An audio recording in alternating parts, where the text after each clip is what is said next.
This is Anastasia Gors from PilatesBridge.com, and today it's another episode of the Pilates Pro Talk. Today I'm talking to Carrie Pages. Carrie Pages has amazing tutorials on Facebook and Instagram, and she's also the next Pilates Anytime instructor from 2016. She is the successful Pilates studio owner in Wilmington, North Carolina, and also just recently she has started a Pilates video streaming website. So I'm going to let her introduce a little bit and then we're going to dive into the interview and talk about cool things like Pilates cueing, becoming confident as a Pilates teacher, being confident about in front of the camera, finding your style, and a lot of other things. So go ahead and stick around, and I'm going to let Carrie talk a little bit about her Pilates journey now. So yes, I guess I'll start with, so I live in Wilmington, North Carolina, and I opened my studio in 2002. And so I've been a studio owner for 15 years. I've been teaching for 17 years. And I've actually been teaching teachers as well since 2004, so for 13 years. So I've been doing this for a while. I got trained classically in Charleston, South Carolina. It was a year-long comprehensive training. So it was pretty intense, but I did it at a really good time in my life. At the time, I was just waiting tables. So that worked really well. I know full comprehensives are really hard for some people because the time is just hard to put into it and tons of hours. But I was really, really lucky to be young and able to do all of that really well. Like I was really able to do the program the way it was intended to be done. So I was Awesome. lucky in that way. Okay, so Carrie, what kind of inspired you to submit your application for Pilates Anytime? Well, I think that the biggest inspiration was probably the support of my clients and my coworkers, and them always saying what a great job I do.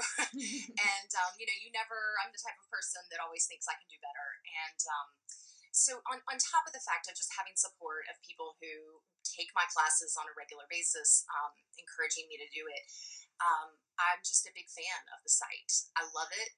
I use it regularly, and Pilates Anytime was a really big inspiration for kind of where I am as a teacher now, and realizing that when you're trained classically, like I was, you're kind of told that the rules are the rules, and you don't break them. You teach only one way, and I think that because I am in Wilmington in a small town, I didn't have exposure to a lot of other trainings and things that had been happening more recently. During those first years of the studio, I didn't have the money to travel and to go to conferences and do continued ed Mhm. workshops and things like that. It was just, those times were tough. So when I came across Pilates Anytime, I started to see that teachers that I admired and knew as big names in the Pilates world were doing things a little differently. And so it really changed the way I was teaching. And I think I don't know. I think sometimes I don't know why I do what I do. Sometimes I'm not really sure what made me think I should apply to the Pilates Anytime competition. And I guess it was just, I had some hope that I might Mhm. actually do well. And I guess I had just enough hope that I had the courage to do it. Okay. So what kind of obviously there are a lot of teachers who apply for Pilates Anytime. I'm not really sure how many applied last year. I don't remember those stats, but like what kind of strengths your Pilates strengths as we call them did you focus on during like your submission videos and all the things? What did you really kind of bring to the front? Yeah, I think that the biggest thing um, that I was very, very mindful of was my cueing. And I talk about this a lot when I'm training teachers, and anyone can say straighten your knee and bend your knee. Anyone can say lift your arm, side Mm. bend over, but it's the cueing, it's the words you use, and the way you inspire the client, and whether that's using your body language or using words. There's a lot of ways to communicate, but I think that those little nuances are what make my that's what people tell me. That's what makes my teaching style unique, and helps people to have success. So when I was preparing for the Yeah. competition, I really did practice. I mean, I would even, if I knew I was going to film the video the next day, and we filmed the video a handful of different days to try to get it right. But I would even be in my bedroom and I would just close the door so my husband and the kids wouldn't hear me. And I would just stand in my bedroom and teach the exercises. Just because I wanted that, I tell Mm, people all the time when they're learning to teach, you don't need to have a script and memorize it word for word, but you have to have a comfort with, mhm. what you're going to say. You've had to have said it before. So Yeah. that was the way that I, prepared to do Okay. film. Yeah. So,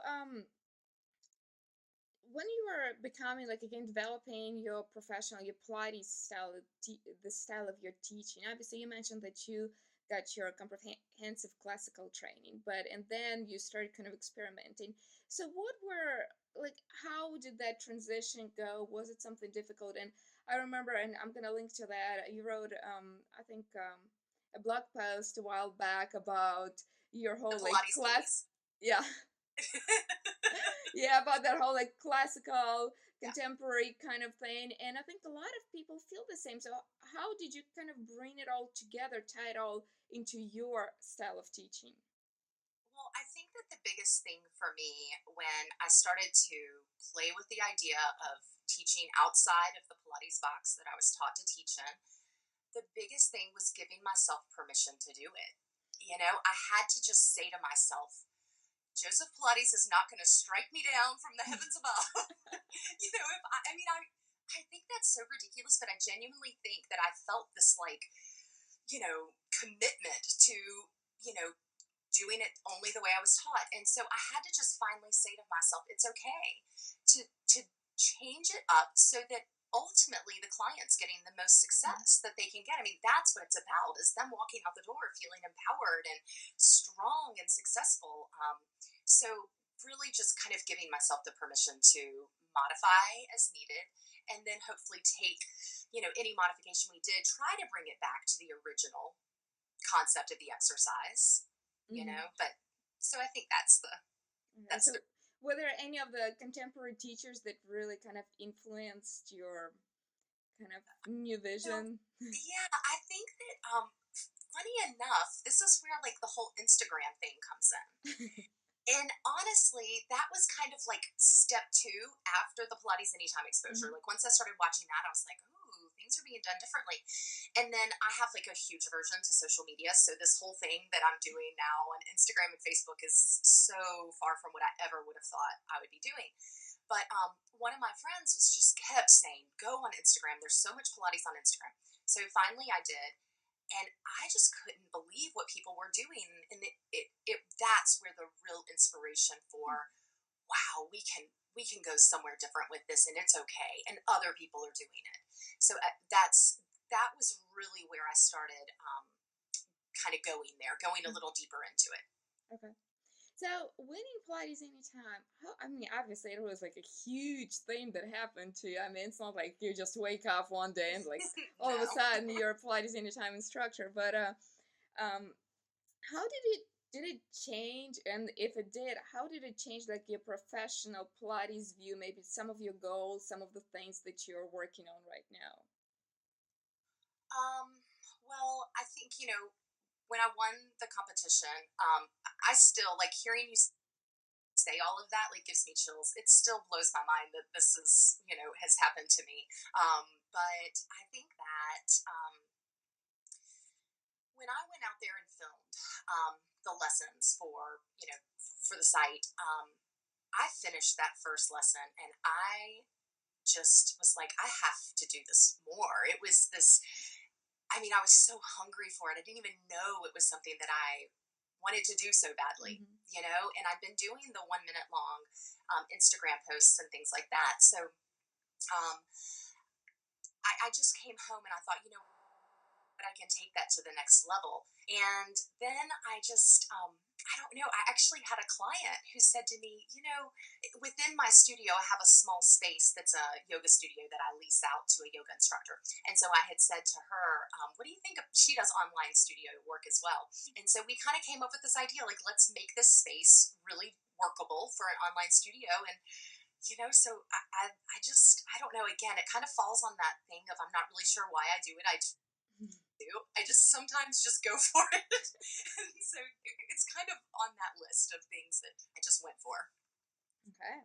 So, what do you when creating videos? How's your website like your Carrie Pajas Pilates? How is it different? How are your videos different? What do you focus on differently? Again, what can you bring that will really freshen up maybe the view of your subscribers, the members of your website?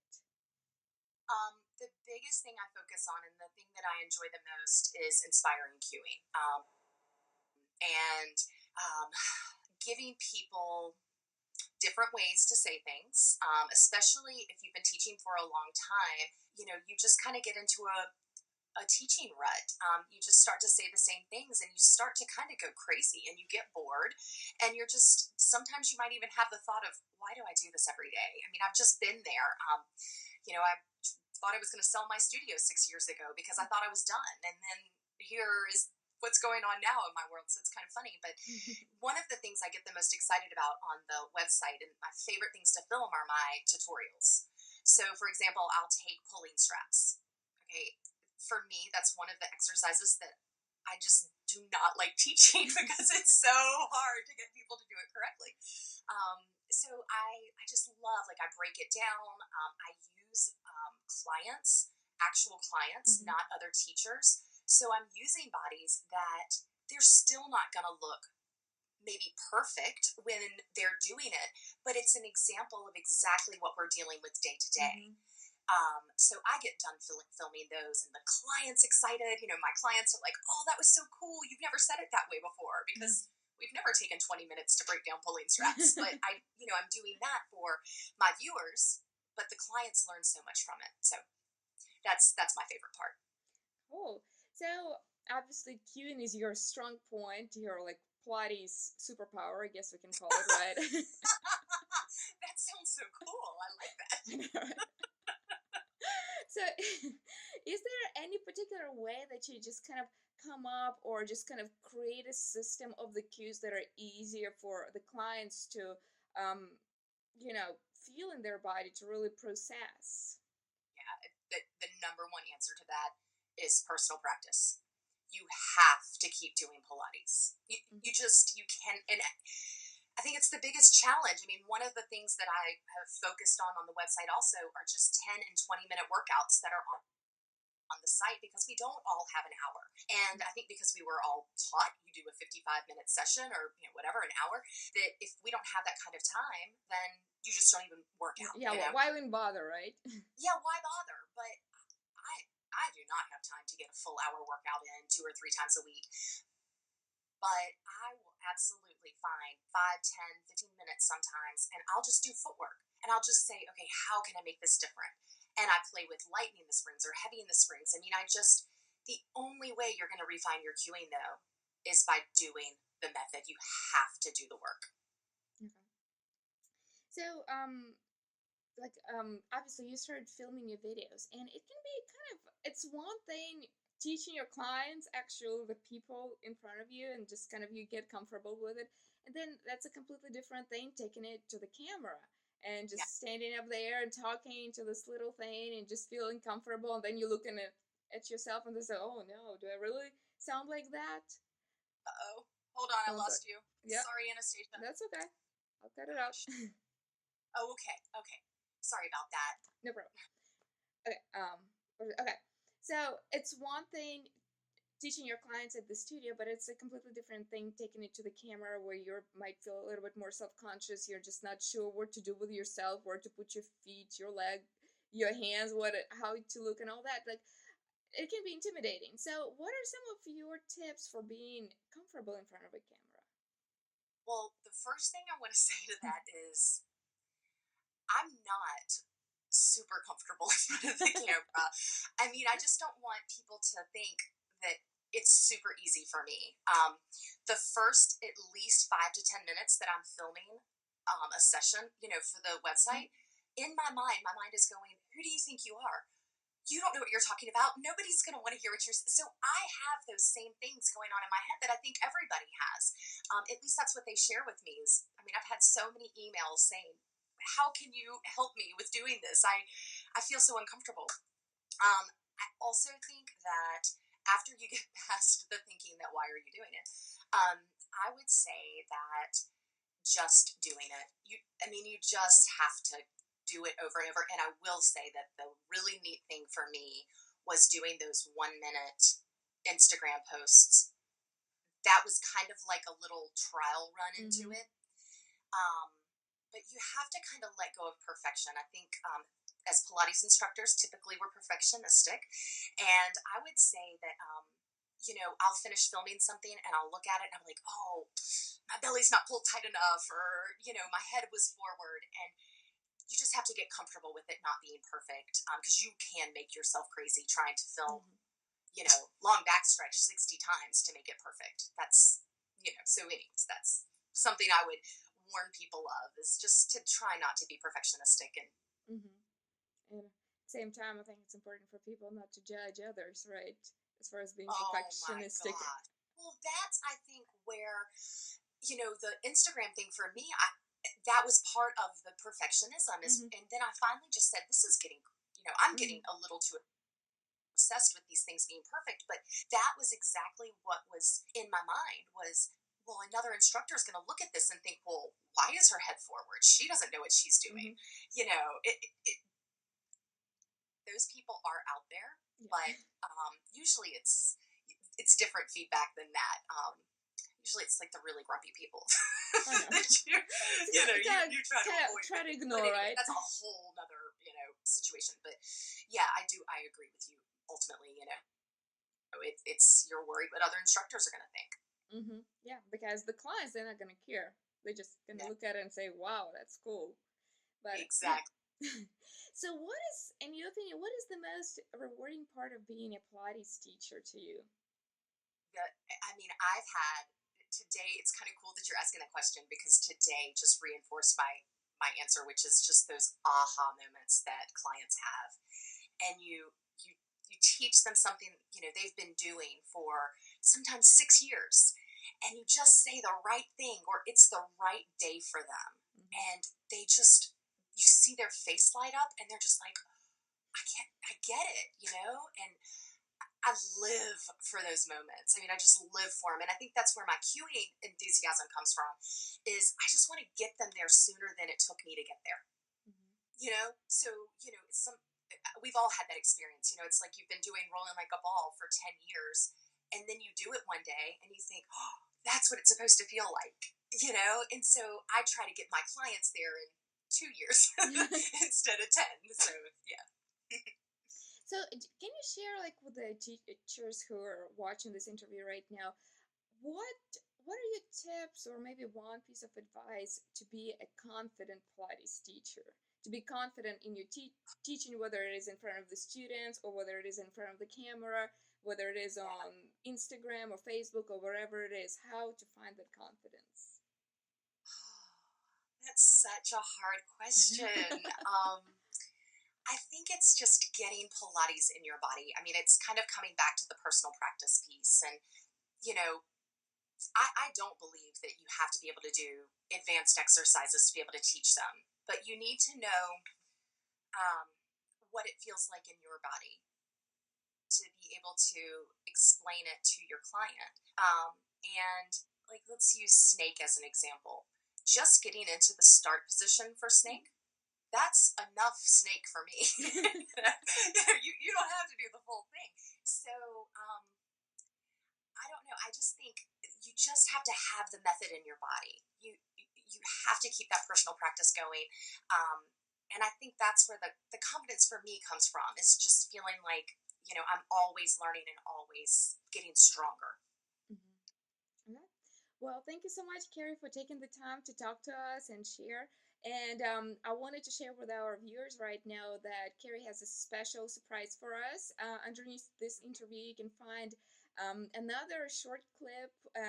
Actually, not like super short, but Carrie will actually break down one of the Pilates exercises, and show us exactly how to teach it, what really her creative cueing is about, how she handles the client, how she, you know, kind of comes to this exercise, how she brings it into a new light. So go ahead and take a look at it and watch it. If you have any questions, feel free to ask them in the comments below. And also, you can try all of Carrie's videos for like just $1 for the first 2 weeks. Just go to her website. You can download a free mat class, the end that she recorded. It's really great. I did it just the other day. It's awesome. And and also try some of her tutorials. Take a look at those. She has things about managing the studio, about how to teach clients, how to have your personal practice, just your personal good old Pilates workout. So just enjoy them, test them out, and if you have any questions, feel free to drop them below. Thank you so much, everybody.